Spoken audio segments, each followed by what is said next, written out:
I have a tendency of forgetting the record button. It's Okay. kind of hidden in there, isn't it? I mean, I have done like entire 1 hour long webinars, and even for my classes, I've thought that, hey, I'm recording, I record like 5 videos, and what I think should be 5 videos, and it is nothing. So, anyway, before we get started, while we're waiting for everyone, would you guys like to share a bit about what are your issues, or what kind of issues have you faced in trying to find your ideal clients? Is it about knowing who they are? Is it about connecting with them? Is it about where, the actual physical where? What have been your issues? Well, I'm just Okay, I'm going to mute everyone and then raise your hand if you want to talk, okay? trying to find the hand. Where do they have? Okay, 1 minute, Colleen. Go ahead, Colleen. Okay. So I'm just sort of getting started right now. Really committed to transitioning out of my day job. Mhm. And there's two things that I want to do. One is reconnect. I have a Master of Fine Arts in Creative Writing. Reconnect with that, maybe doing copywriting and editing, which I absolutely love and I'm really, really good at. And so I think for that, it's going to be just a matter of hustling. I already do sales and marketing, so I think it's just transitioning those skills into the different areas. So Okay. And who else wants to share? Ladies, please note this is being recorded and it will be shared with the rest of the world, okay? So be be cautious or be aware of what you're sharing. Who else would like to share? What are your issues around finding your ideal clients? Raise your hand and I'll unmute you. Okay, I don't see any hand raised. I see a chat. Okay, Robin says she teaches yoga, qigong, and work from a yoga studio that does very different classes. I have some lovely regular ladies, but would like to know where to find others who would be committed to a regular practice. Okay, anyone else sharing? Okay, you know what? Then let's get started. Now, where and how to find your ideal soul clients can be a very large and a very diverse topic. Okay? It depends on, and you know what I'm going to do? I'm going to just show the active speaker view and disable all of the others. Okay, everyone is muted for now. If you have questions as I'm talking along, or if you'd like to comment, or you'd like to share your ahas, please do that in the chat box. Okay, I'm going to mute everyone. And I would like to keep this presentation interactive. As I'm talking along, I'm going to ask you questions. I'm going to ask you to share your ahas. So keep sharing that in the comment box. Okay? Okay. Give me a thumbs up. Give me okay that you've actually got it in the comment box, please. Thank you. Okay. So where and how to find your ideal soul clients can be a very vast topic. And depending on your business, the actual places might vary, right? But what I want to do in this webinar is to help you narrow down your ideal clients, because there is a, I've often seen women come to me with, saying that this is my ideal client and I'm trying to sell them these packages, but these packages are not selling and I can't get, the right people to sign up and I don't have enough clients and things like that. So the symptom might be that you don't have enough clients, but the root cause may be that you're not connecting with the right people. You are not targeting the right people. So in this webinar, I want to clarify, I want to help you work that out first. Who should be the people that you're targeting? And then we'll move to how to target them. Okay? Okay. Can you all see my slides clearly? Okay. So we're going to start with a very simple thing, to niche or not to niche, because again, I know a lot of women struggle with this. try to go too broad, and then things don't work out. Then we want to talk a bit about why women hold back, why women more than men are afraid to niche, okay, or to identify and talk to one particular target market.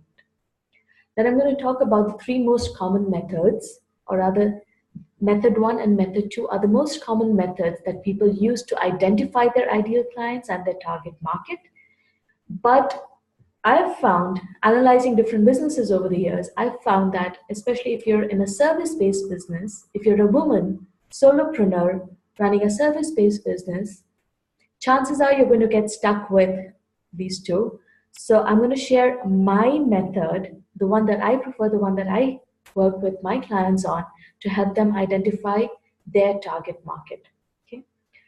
Then I'm going to talk a bit about a very special offer that I have, a program I've been working on in the background for the last 2 years almost, but I've been afraid to actually take it out into the world. I want to open it up to you guys. And if we have time, I will do a hot live seat coaching.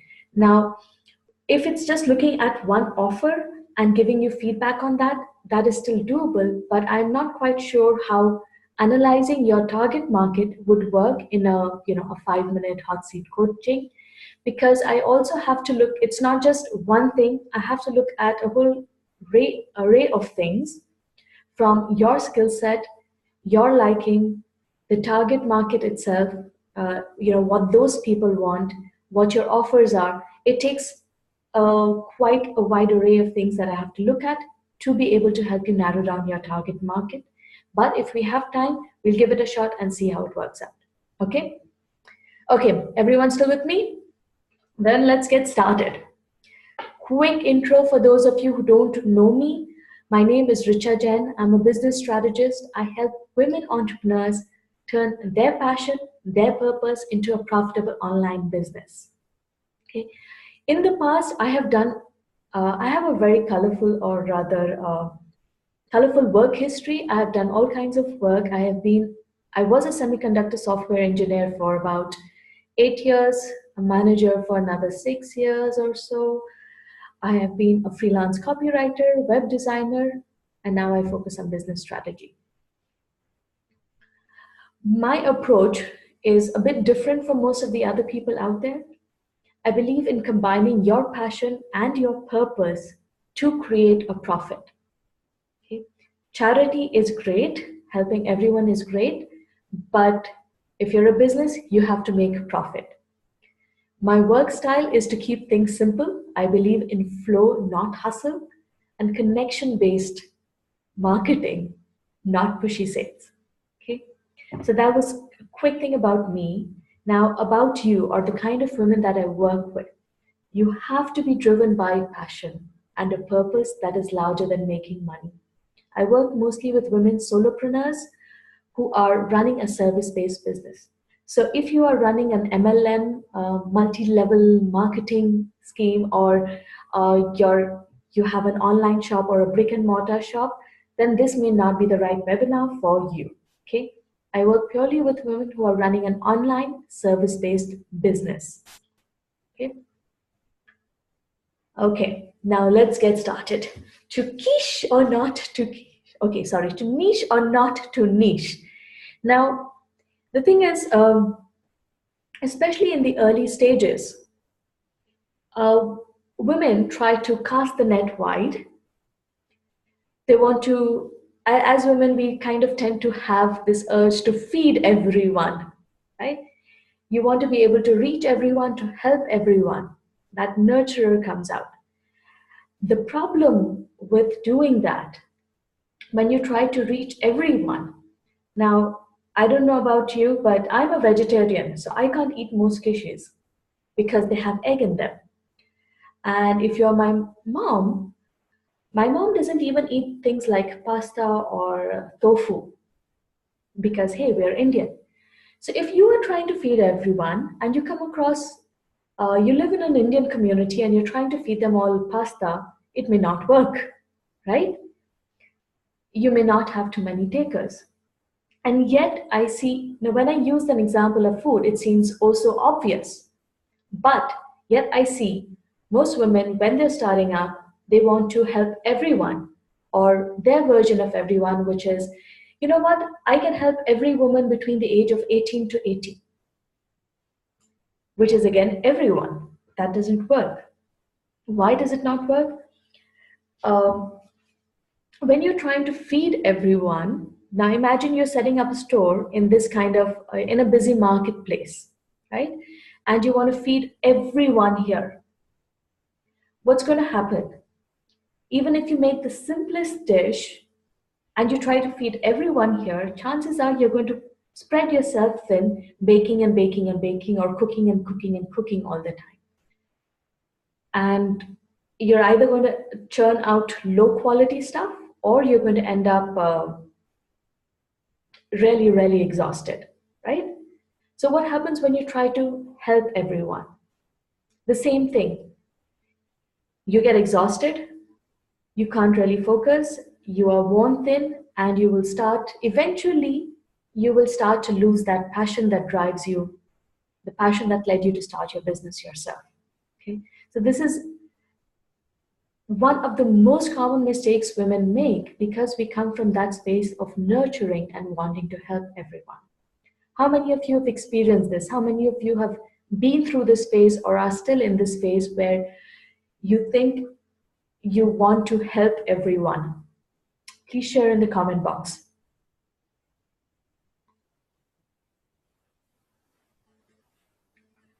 Okay, you're all very, very smart, and you looks like you've been all out of this phase. Great then. No one's sharing. Come on, people, keep it interactive. If you've always had a very clear niche and you haven't struggled with this, let me know that in the comments. Okay. Okay. So this is mistake number one. The second common most issue that women struggle with is that they can't choose or they find it difficult to choose.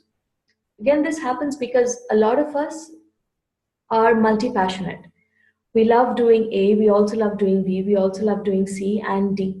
For example, I used to be a techie. I write good code. Okay. I used to, my team used to dread when I did code reviews because I would be able to find out the minutest of error or bugs. I can write great copy. I was a freelance writer for a while. I can create awesome, beautiful websites. I've done professional web design. And I am great at strategy. So there are multiple things that I'm great at. Now, I myself had this, for the longest time, I struggled with what should I do? Should I choose to stick to copywriting? Should I do web design? Should I focus on strategy? And I assure you, it can be a very, very difficult decision. Okay. But especially because you don't know how is this path going to turn out versus the other. How is it going to work out? And I've seen women get stuck in that procrastination, not just for days or weeks, but for months and years. And I'm saying this from personal experience, as well as seeing a whole bunch of clients being stuck at this junction for the longest ever time. Okay. And why are they stuck? Simply, but what if I make a mistake? You know, if there are three paths in front of you, um, it can be really difficult to choose one.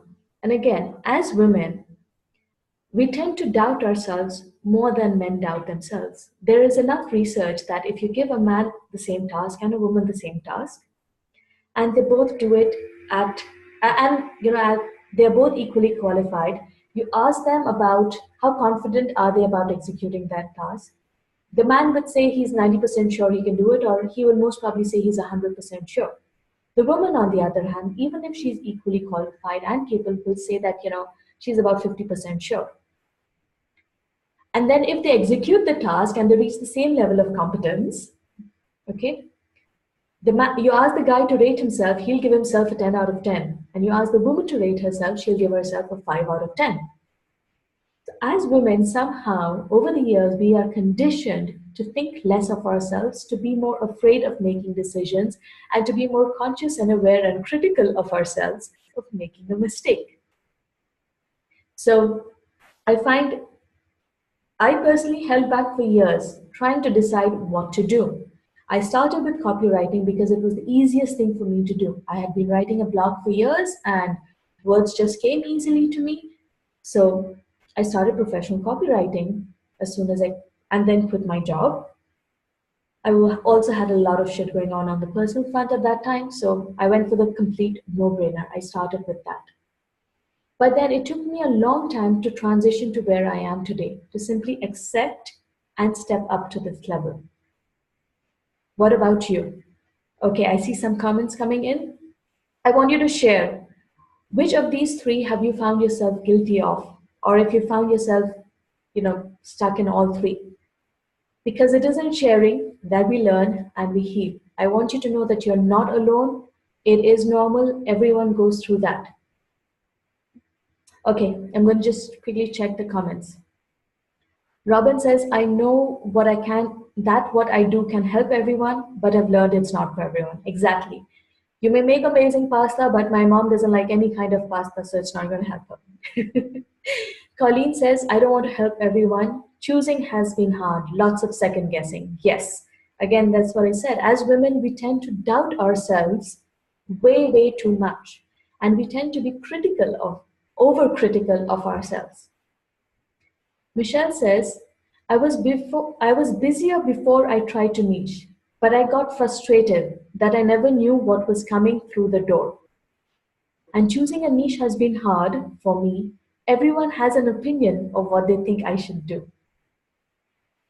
Yes, okay. Robin says it's taken her years. Michelle says she's been through all of them. Okay, so something that Michelle says that I want to focus on a bit. Everyone has an opinion of what they think I should do, which is another thing that women face. Everyone likes to give us advice. Everyone thinks they know what is right for us. Um, and at times there is mansplaining. Now, I'm not saying that all of that has happened to you, but I just want you to be aware that not all the advice you get is objective, and not all the advice you get is solid business advice. Okay? When I quit my corporate job, my parents and everyone, my family, my colleagues, my friends, everyone thought I was crazy. They thought I was committing professional harakiri, and that would be the end of me. I would sit at home and rot forever. But that didn't happen.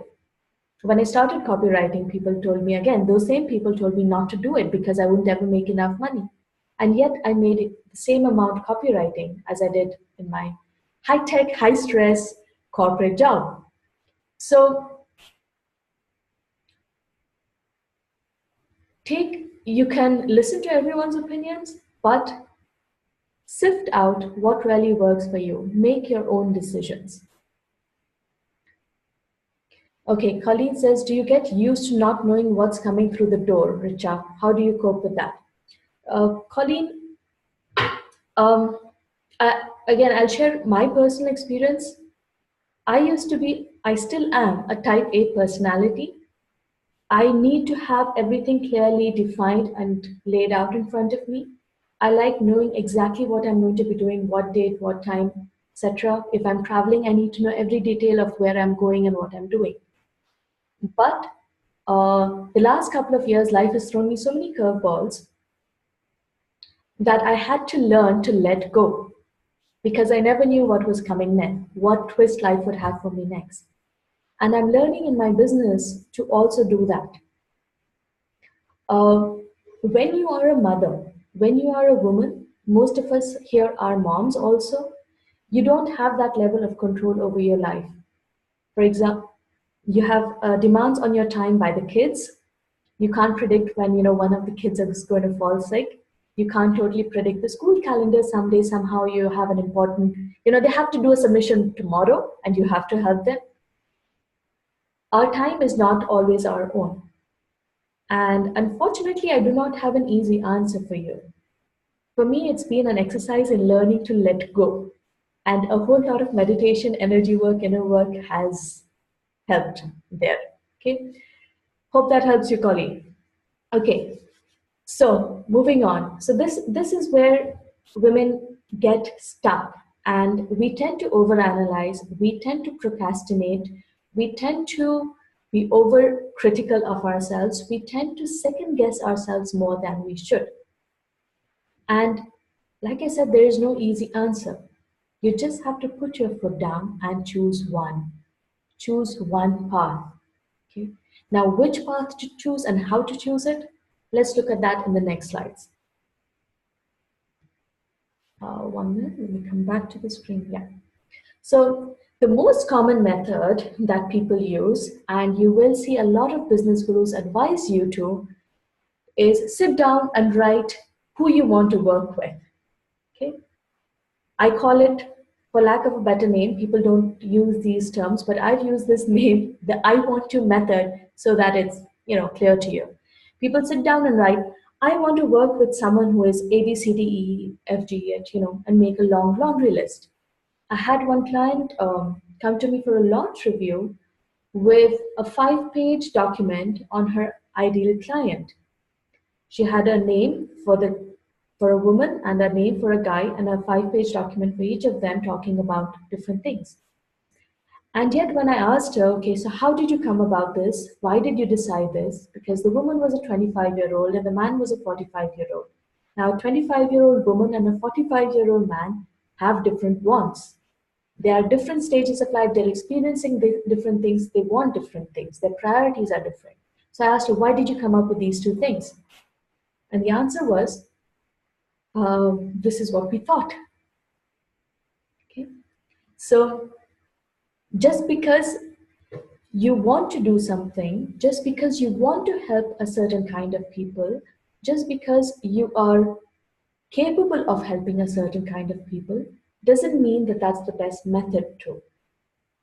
And yet I find, because you do not know whether you will be able to reach out to them and connect with them, you do not know whether they will be able and capable of paying you or paying for your services. So when I see business gurus out there tell you to sit down and make a list of your services and who you want to sell them to, I'm like, okay, that's a start, but it's not enough. Okay. So if you have chosen your ideal client or your niche or your target market from this method, I would ask you to rethink. Now, the next most common method, okay, does this make sense? Do you guys get what I'm saying by the I want to method? Have you tried doing that? Have any of you tried doing that, and how did it work out for you? Okay, Michelle says I tried this and it feels gross. Robin says, I tried that and fallen flat, right? Because yes, when we start a business, again, most of us women entrepreneurs, when we start a service-based business, part of the reason is to help people, yes, but another part of it, another major part of it, is also for the business to be an expression of ourselves, the work that we love, the work that we are passionate about, right? And it is easy to say, hey, this is what I'm passionate about, and this is what I want to do, and this is who I want to help. So it's very easy that is how most people start. This is what I want to do, and this is who I want to help. Okay. So, okay, Colleen says yes, with meditation. I had to charge too much even for elite clients compared to the market. Yes. Okay. So those of you who've tried this know that this method doesn't quite work, but yes, it is the place where most people start. That's how most people start to define their niche, to define their target market. Okay. The second method, which is what again a lot of internet marketers teach, you will find mostly men teaching this method. One of the very first online business programs I signed up for taught that go out and build a list of 1,000 people first, ask them what they want, and then create a program and sell it to them. Okay? So this is the way most businesses or larger businesses work. You identify a demand in the market, you identify a gap in the market, something that people want, and then you go and make it for them. Now, this works for corporates, it works for people who have a lot of financial backing behind them, people who can afford to spend a lot of time and money doing that, doing market research that can be used meaningfully. Talking to 10 people will give you some idea, but it's not the kind of market research that will help you determine what the market wants, right? If you want to be doing a market driven method, you have to do larger scale research upfront, which means you have to invest time, money, and energy in doing that research. And you also have to go and create a product beforehand, okay, based on what you think the market wants, what your research told you, which means again you have to spend countless hours creating something and then try to sell it to the market.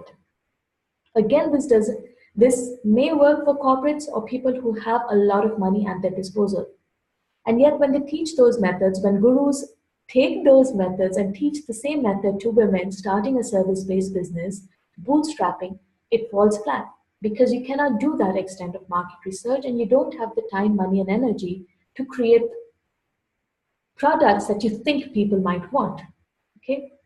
Who has done this before? Okay, Robin says, I've battled with this one too. Okay, who else? Have you tried to, oh, you know what? People want this and I can make this. Let me go ahead and do it. Who has tried that? Please share in the comment box. Now, these two methods don't work. Okay, Colleen says she does it for her day job. Yay. So, the one that actually works, or the one that I found works best for me and for my clients, is to use a combination. I call it PNP, the PNP method, simply because I needed an acronym. But it's a very simple idea. I hope you guys can see my mouse. Can you see my mouse, please? Can you guys see my mouse moving? So we start with, oh, damn. Can you guys see my mouse? Yeah. Okay. So if you see my mouse, yeah, I'm talking. We start with your passion because hey, you started this business because you're passionate about something and you want to take it to the world. Okay? But then you also have to get pragmatic and look at what will people pay for. I can be very, very passionate about uh, knitting sweaters out of golden thread. But is that something people would be willing to pay for? I'm very passionate about making these kind of very, very simple posters. Is that something people will be willing to pay for? Okay, ask and see one of those falls off because I just stuck it up yesterday. And the third important thing is can you reach the people who are willing to pay for it? A lot of people forget this. You have to be able to reach out to and connect with the right people. I can't cook up an ideal client profile or a target market profile. Let's say I can wake up tomorrow and decide I want to sell uh, I want to sell fashion jewelry women to women age 70. Okay, that's a really weird example. But in my current net, if I have no idea how to reach women in that age group, if I don't know any women in my current network in that age group who like that kind of fashion jewelry, I'm just making this up, okay? So bear with me. Then it doesn't matter. If I'm unable to reach them, then none of it matters. Okay? So I had one client who came up with the idea for a retreat, a very eclectic retreat where she would also teach senior executive women how to present themselves, how to use makeup, how to dress. Now, it was a very good idea for a retreat. Now, the only problem was she came from a fashion background. She had no contacts whatever in the corporate world and no way to get in touch with these women executives, the C-suite women executives. Because A, there are very, very few of them, and B, if you are not in that network, not in that space at all, how do you get in touch with them? Okay. So the key thing to remember is You have to find the intersection. You have to start somewhere. Okay, you have to look in your current network of people and find the intersection of what your passion is and what they are willing to pay for. Now, I know this sounds like weird advice to some, especially when you're building a passion based business. Like, I want to be able to reach everyone in the world. There are people at the other, somewhere out there on the internet who want this, right? But the problem is, if you can't reach them, it doesn't matter. So when clients start working with me in the early stages of business, I tell them first start with your current network and then grow from there and then refine things as you go along.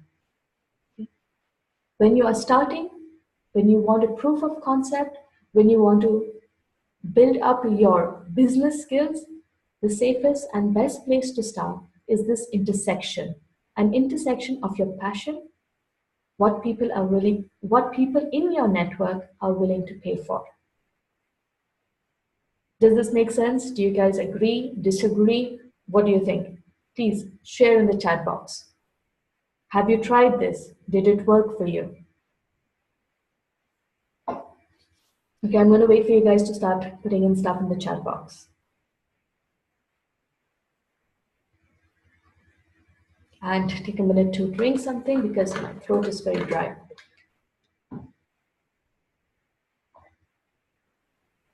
Okay, no one. Does this make sense? Does it resonate with you? Okay, Robin says, people in my network are used to getting stuff from me for free. Colleen says, I can find meditation students if I teach classes. One-on-one is too pricey. Okay. So Robin said, people in my network are used to getting stuff from me for free. Robin,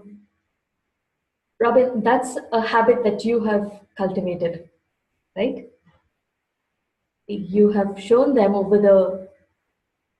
it doesn't happen overnight, but you would have shown them over time that they will keep getting great stuff from you for free and they don't have to pay you. So sometime you're going to have to make that leap to say, you know what, I will give only this stuff for free, yes, but for the deeper work, the deeper, more intense work, you will have to pay. Okay. Colleen says, I can find meditation students if I teach classes, one-on-one is too pricey. Colleen, there are also people who would happily pay top dollar for one-on-one meditation practices. It's about finding them. So if they're not in your current network right now, how can you start to expand your network to be able to reach them? So, which brings me to an interesting point that I should clarify. Now, when I talk about this slide, start with your current network. Remember that is the starting point for you to start and get your get your foot in the door and start practicing, right? You have to, over time, you have to keep growing your network. You have to keep expanding that circle so that it reaches more and more people so that you can grow your business. Okay? Make sense? Okay. So, now when people try to sit down and do this work or come up with their ideal client profile, there are a lot of workbooks and exercises out there on the internet that will tell you write down her demographic, write down her name, her address, etc.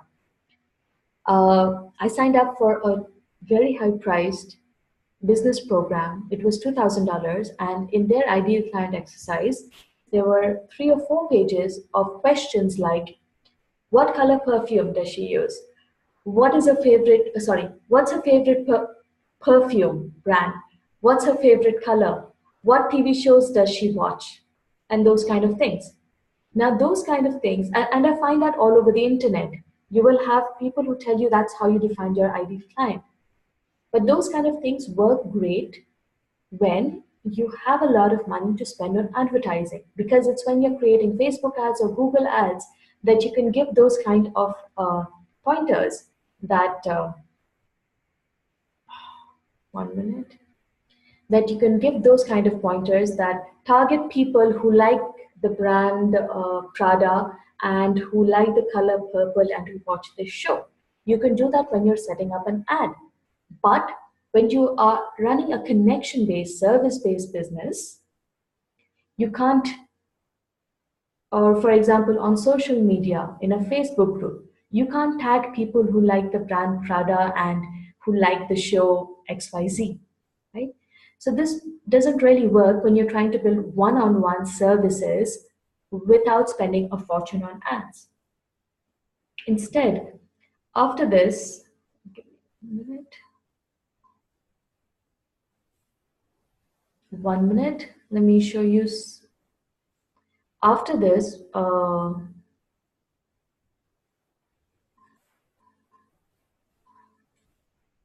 can you guys see this other screen?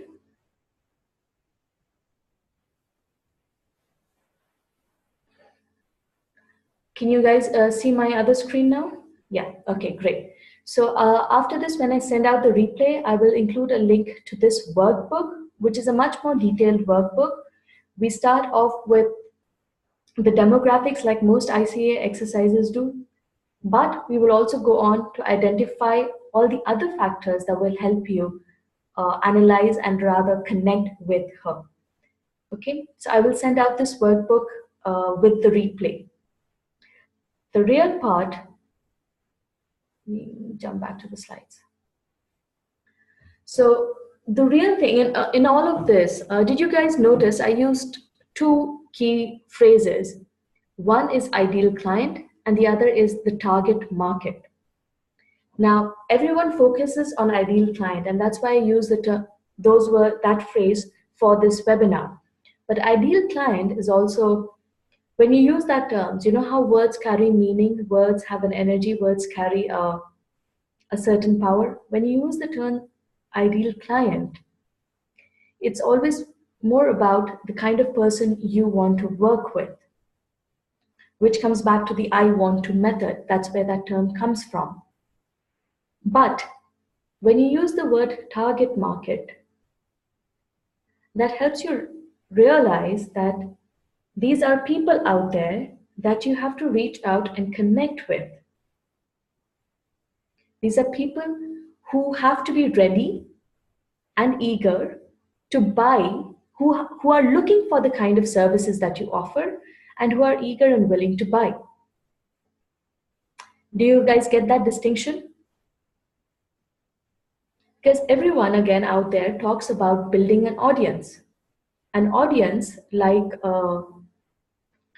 Robin said, an audience is people who will listen to you, and it's in one side and out the other. People who will hang around for the freebies, people who are just collecting information but not yet ready to take action. Your target market is people who are aware that they have a problem, who are actively looking for a solution, who are eager to find a solution and are willing to pay for that solution. Okay, they are willing to pay for it and they also have the ability to pay for it. Make sense? Do you guys get that distinction between an audience or an ideal client avatar versus working and thinking about your target market? Please give me a yes or no in the chat box. Thank you. Thank you. Okay, so now for the rest of this, it's getting warm here. Let me just take this out. For the rest of this masterclass, I'm going to talk about your target market. The same concepts and principles that we talked about earlier apply. You can do these same methods, but at the end, this is the one that really matters. This is the one that will really help you get your foot in the door. And then as you grow your network, grow your business. Okay?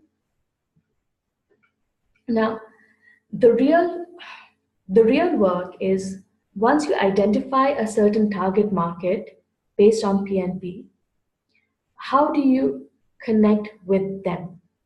You have to know them more.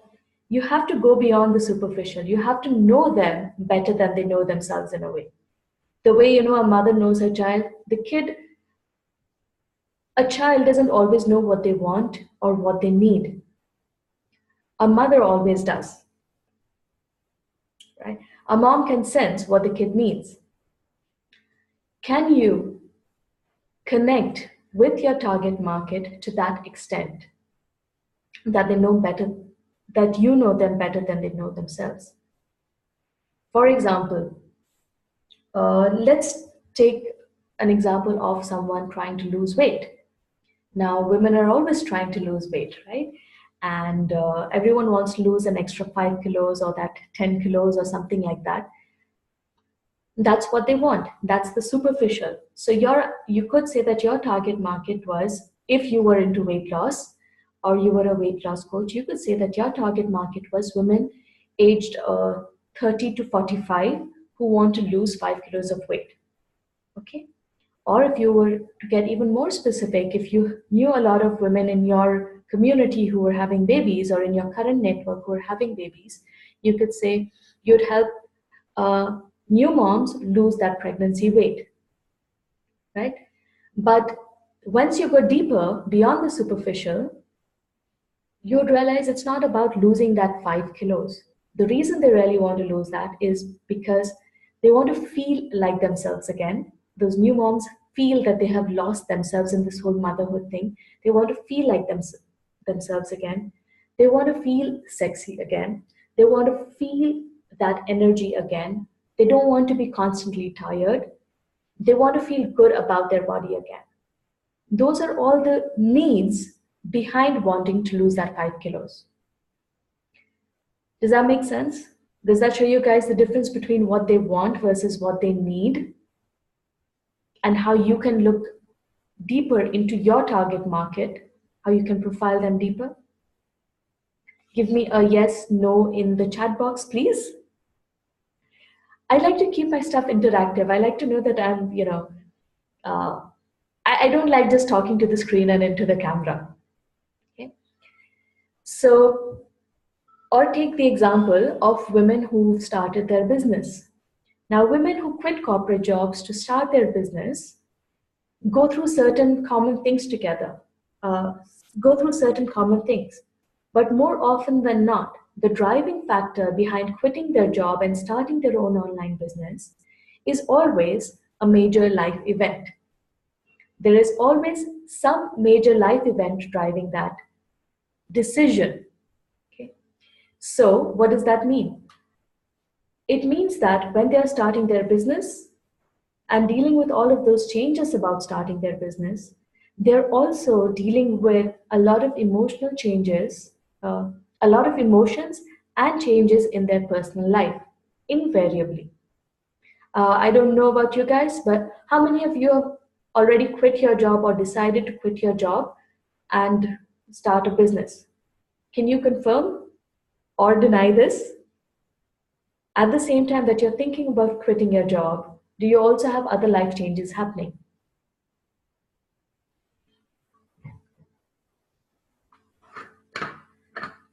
Can you please share?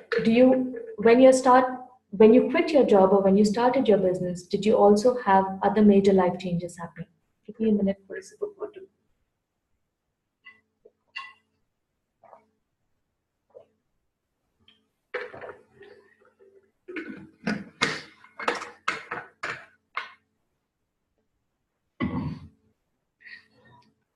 Okay, so the comments are coming in.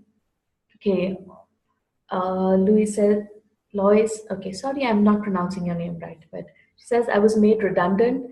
Someone, Colleen says, I'm wanting to change because of very harsh conditions. Michelle's. So I think all of you just confirmed that yes, there were also major life changes happening at that point of time. And I get that because I've also been there. I decided to quit my job. I had a high profile, high paying tech job, and I was doing quite well in it. But I decided to quit because I hit the glass ceiling and it was getting difficult to move It was getting very, very difficult. It was a very toxic environment. I was in an abusive marriage where things had hit, shit had hit the fan, shit had hit the roof. And I figured the only way I could get out of my marriage was if I quit my job, and I didn't have a steady income, so he would leave, blah, blah, blah, blah, blah. Right? So we all have various reasons for leaving our jobs and starting our own business. If I hadn't been in a bad marriage, or my job if I hadn't been in a bad marriage, chances are I would have continued in that job forever. Right? So what that leads me to is simply because I understand that at the time that you're starting and growing your business, chances are very high that you're also dealing with some major life changes. And that's why when I work with my clients, I don't go push, push, push, push, right? I don't teach them, as Tash calls it, sausage sales strategies. I help them get into the flow. I help them run their business with ease and grace, with love, instead of pushy sales tactics like most other people do. Okay, it's because I understand that, and that is why my clients enjoy working with me. That I show them tough love, I hold that space for them, I make them step up, but I also understand that there are a lot of other things happening in the background, and I support them through that. That's what makes a difference in my work with my clients. It's that personal connection. Okay, again, I'm saying all of this to show you the difference when you actually understand what is happening behind the scenes for your target market, when you go beyond the superficial. That's what I'm going to ask you guys to do. And the workbook that I just showed you, when I send that out, that will help you dig in deeper. Can't do it live on the call. On this call, I can give you a couple of examples, but since each of your audience is varied, is different, I can't quite provide those solutions. Okay. So how do you get to know that? How do you get to know them better than they know themselves? Of course, you have to reach out to them and actually ask them. You have to collect information. Best way to do that, ask people to fill out short questionnaires, ask them to get on market research calls with you. And then the more important part is to read between the lines. I've seen a lot of people do market surveys and market research calls and walk away with nothing. It's because you have to ask the right kind of questions in your survey and research calls, and then behind the scenes learn to connect the dots. Okay, you have to connect the dots. Now, when I started out, I couldn't find the common threads, but I did this over and over again. Once you've worked with a few 20, 30 people, you can start connecting the dots. The pieces of the puzzle fall in place. So these days, it's gotten to the extent when someone writes in one paragraph about their business, I can sense how they started, what they're struggling with, uh, the level of confidence they have, and all of those things. I can read behind the scenes. I can read between the lines. Okay, so that comes with experience. It comes with trial and error, knowing what questions to ask and refining them as you go along. Questions about this? Have you guys tried this? What has been your experience with market research? What did you try for market research, and what was the outcome?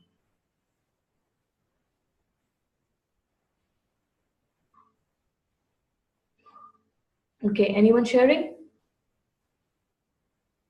Okay, you guys have gotten tired of me asking you questions. Okay, so once you find the common threads, once you find the common factors that link all of these people, then you have to actually go out and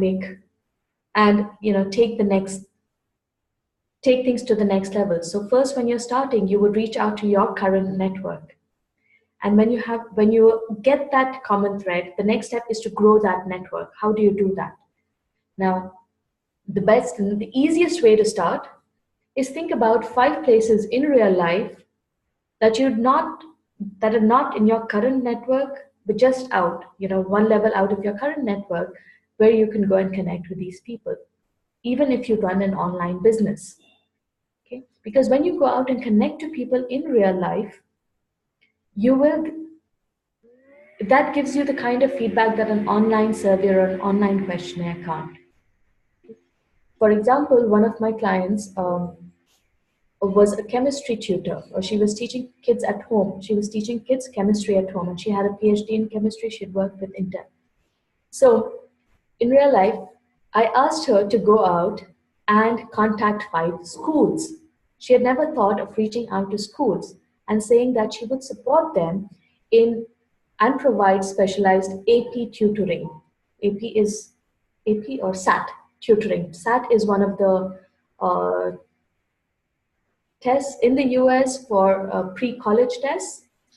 So that was a big deal for her to get to work up the courage to go and actually ask these people and to pitch herself as an expert there.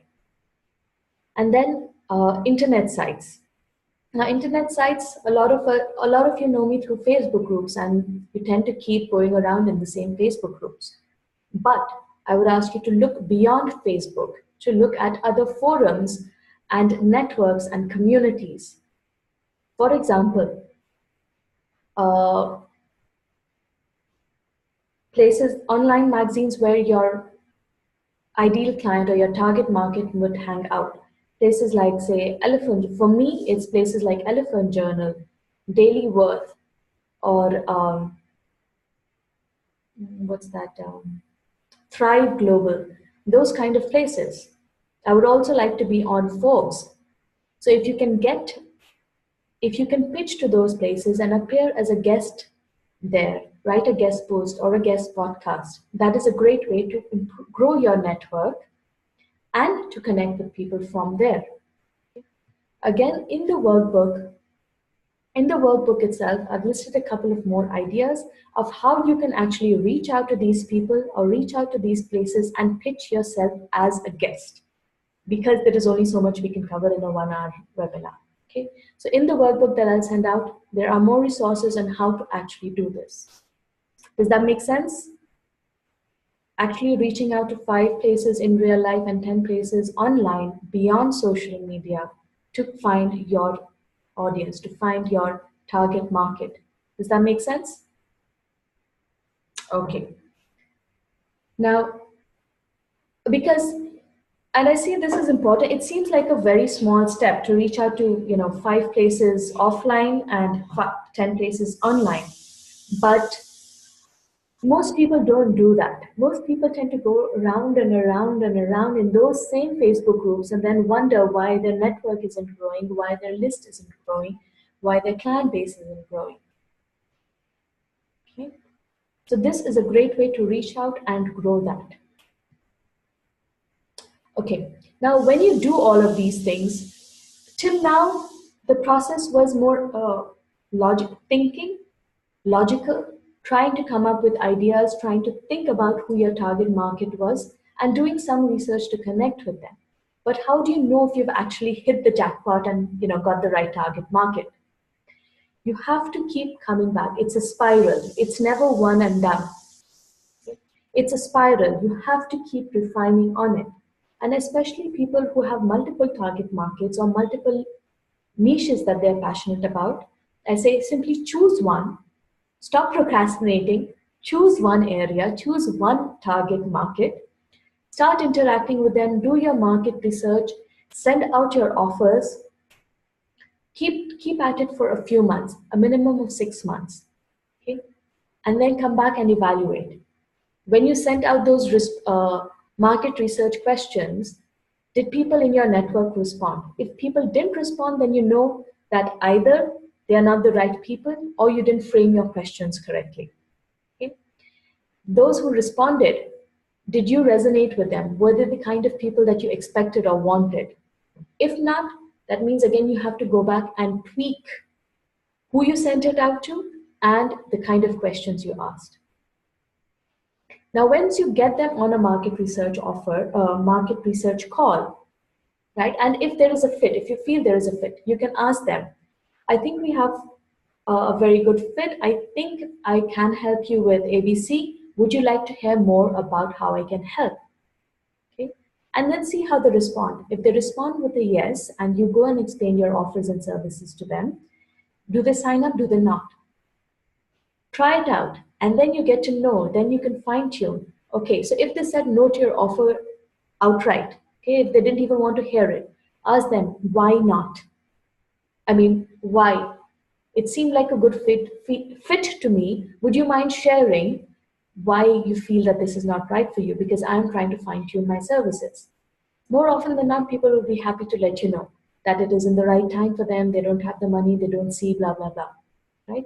They would be happy to share with you, and then you can use that to further fine tune your target market. And if you pitched an offer and they did not accept, again, you can go back and ask them why. You can ask them, I thought it would be a good fit, but I see that you don't feel that way. Would you mind sharing? So always look at every opportunity, at everything as an opportunity for feedback, as an experiment. Do not take it personally. Often, what happens is when you get back, when people don't respond to your market research, or you don't get the kind of answers you expected, as women, we tend to take that personally, right? Men, in contrast, mostly do not. Women tend to take it personally as a reflection on them. It is not. It simply means that whatever you put out did not resonate with the people who saw it. That's all it means. It is not a reflection on you. Okay? So come back and evaluate.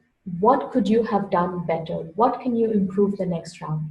The most important and the most fun part of this whole identifying your target market, connecting with them and selling to them and helping them is it's all a process of experimentation.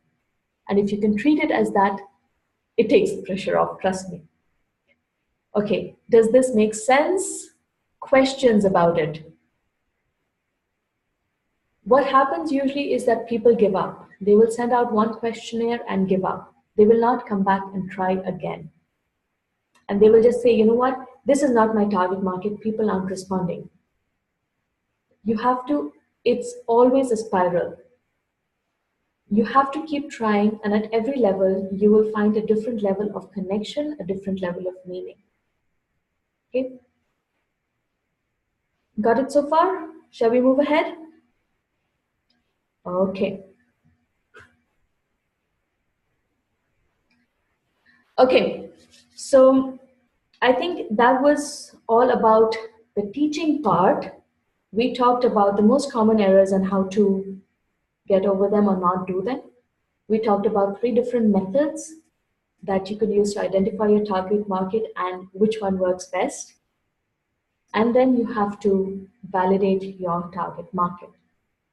So till now, we were dealing with the logical part of the brain, but there's one more very important part of things that influences or affects your connection with your target market, and that is the energy. Okay, the energy part of things. Now, some of you would be familiar with energy or energy work, but for those of you who aren't, basically everything in the universe is a vibration. Atoms, molecules, particles, they vibrate at a certain frequency. And it's through that vibration that they connect everything. Long ago in college, we solved the equations to those vibrations and stuff, right? And I always thought of it as purely scientific, but it's only now that I'm learning to apply it. So, if you guys are up for it, would you like to do with me a small meditation to help you connect energetically with your target market? Give me a yes or no, and if I get at least a few, if I get a few yeses in the chat box, we will do it. Okay. Okay, you guys were very prompt to respond to this. So let's do it. We'll do a really short meditation. Again, in my coaching sessions, I often do these guided meditations with my clients when I feel the need to either ground their energy or connect energetically to something. Okay, so we'll do a quick 5-minute meditation. Will you all just please close your eyes and close your eyes, take a deep breath in and out. Another deep breath in and out.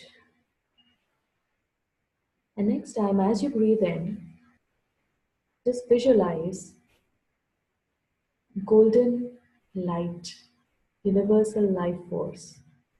Some golden sparkly light coming in with your breath through your nostrils, down your windpipe, into your lungs, and from there through your entire body. With every breath you take, you breathe in this golden light until it fills you completely. You feel this golden, tingly, sparkly light coming in through your nostrils and flowing through your entire body, through your arms, the tips of your fingers, your thighs, your knees, your legs. You feel it tingling in your toes, and you just experience the bliss of this feeling of being connected with the universal life force. And as you're enjoying this feeling, in front of you, you see the Earth, planet Earth, with the continents on it. The continents on it, the 8 billion or so people, plants, animals, they're all there in front of you. And all of this, you start thinking about your ideal clients, the people you want to connect with and serve, the people who are looking for the kind of solutions you provide, the people who are happy to pay for your services. We're thinking about them. And as you do so, you see this golden ray of light reach out from your heart and head towards this earth in front of you. And it circles the earth and it is branching out to different places on the earth. And you see these spots light up and you see a ray of light, the ray of light coming from your heart connect with these dots all over the world. These are your people. These are the clients you are meant to serve. These are the clients who want to work with you, who are happy to pay you. And as we do this, you see those spots lighting up and you see that connection between you, those golden threads connecting you to them and them back to you. And it completes the circuit, a golden thread from you to them, to all these spots on the earth. And then from those spots on the earth, another golden ray of light connecting back to your heart. In this moment, you are connecting with them. They are connecting with you energetically.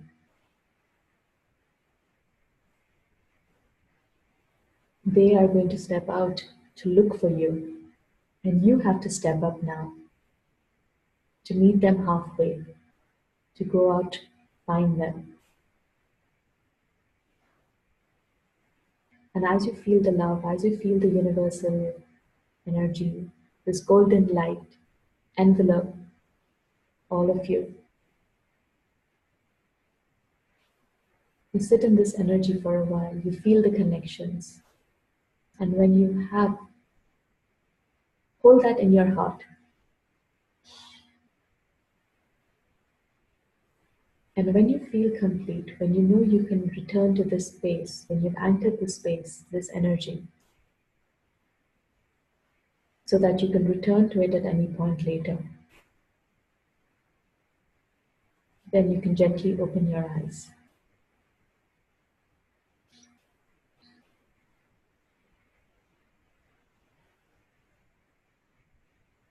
And once you open your eyes, please share in the chat box how you feel right now.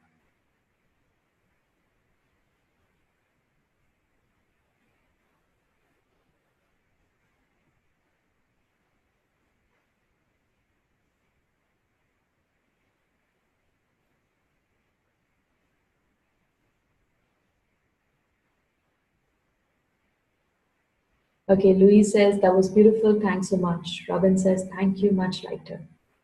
Yes, thank you. And the best part, this is recorded, so you can come back and do this meditation whenever you want, especially any time before you are sitting down to make a marketing plan or write an offer or send out those market research questions, etc. Anytime that you're going to start working with your target market, with your ideal clients, sit down and just do this visualization. Either you can come back to this recording or do it by yourself. It's a very simple exercise. Okay.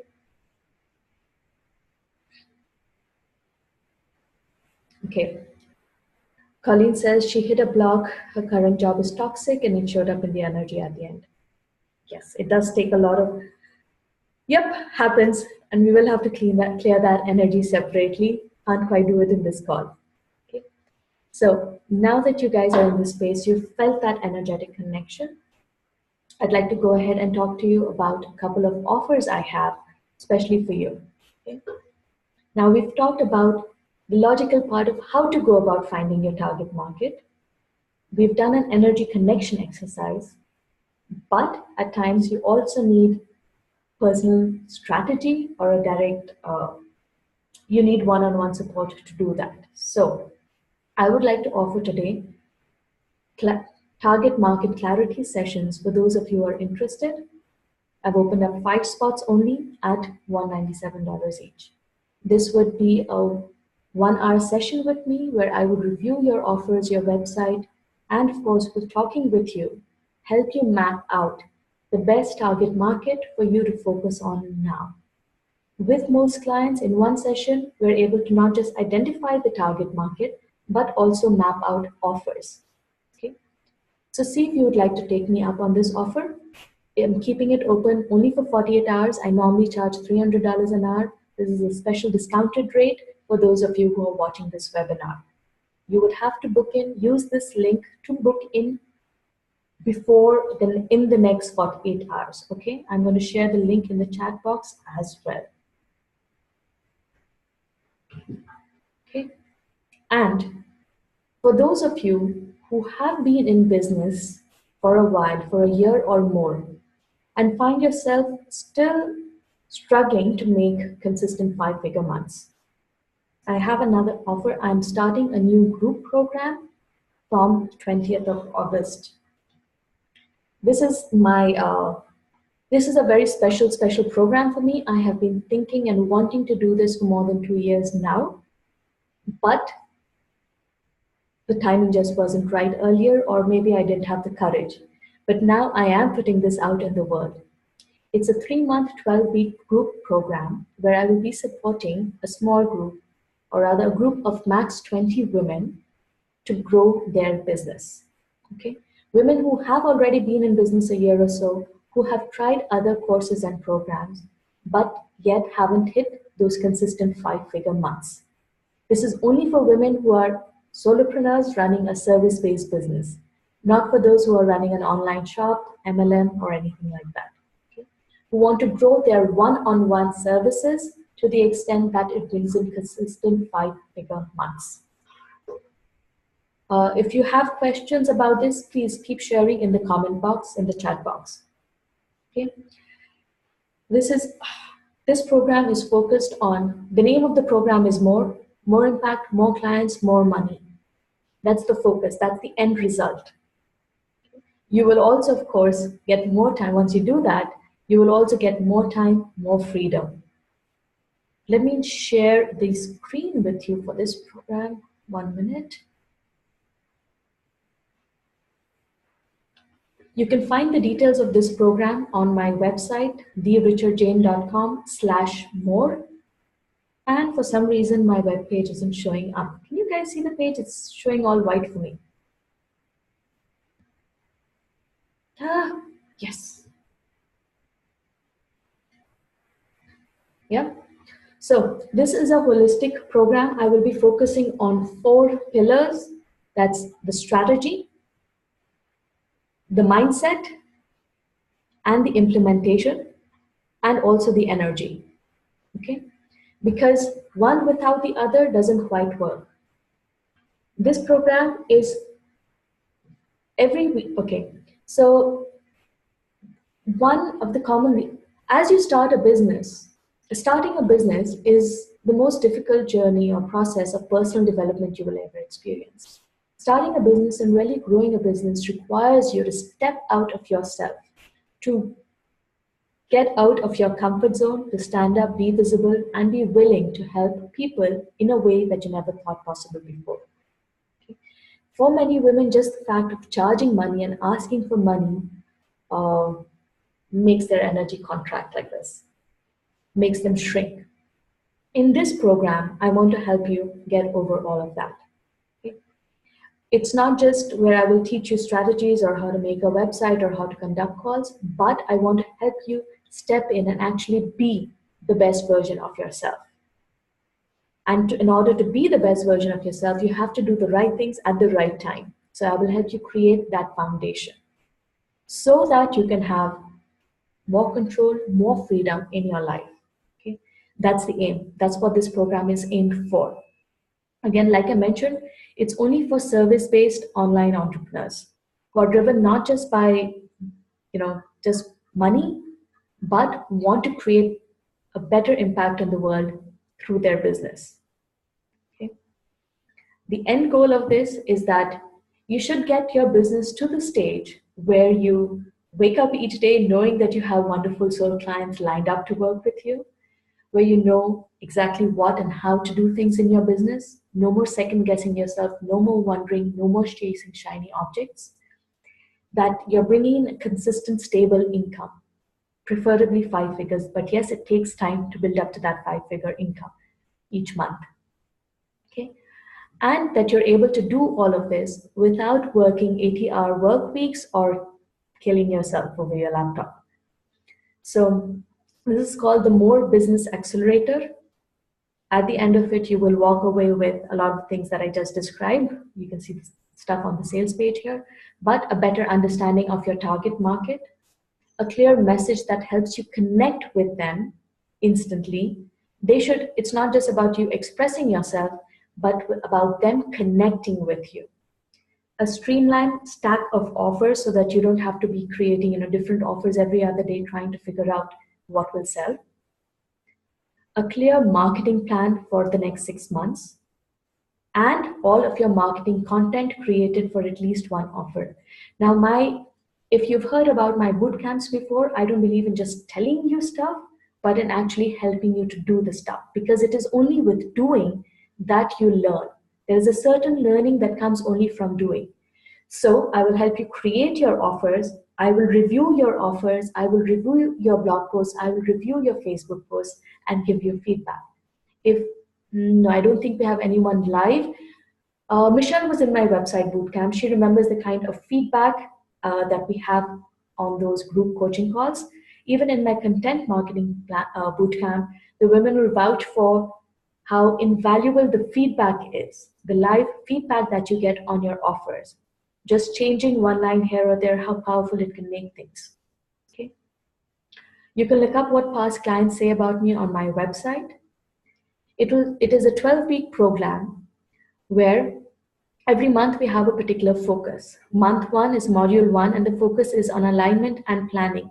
This is the pre-work stage where we'll work on alignment, your smart offers, an intro into internet marketing, because, hey, let's face it, online marketing is this complex web of things with everyone shouting from the rooftop how their method is the best. Someone insists you must do podcasts, someone insists that you have to write 100 blog posts, someone says do webinars, etc., etc. So we evaluate those various options and figure out which is the best for you.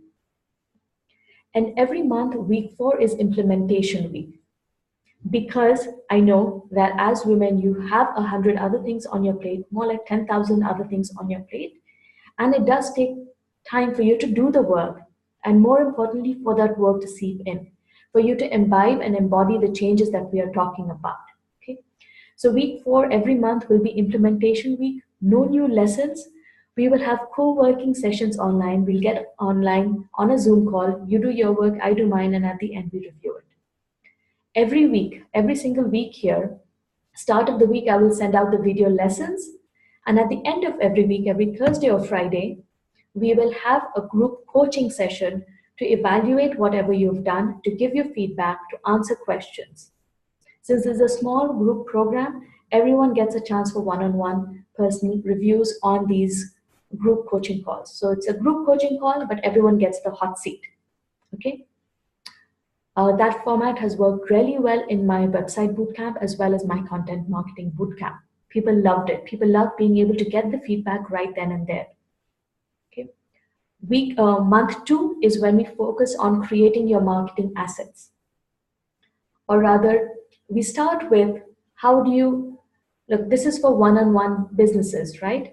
Where you have to get on a discovery call, where you have to give out some kind of freebies, or where you have to have those sales conversations with people. So week 5, sorry, we talk about how to conduct those conversations. It's not about pushy sales, but about soulful selling. How do you connect with them and lead that conversation so that they can make the right decision about working with you or not? Okay.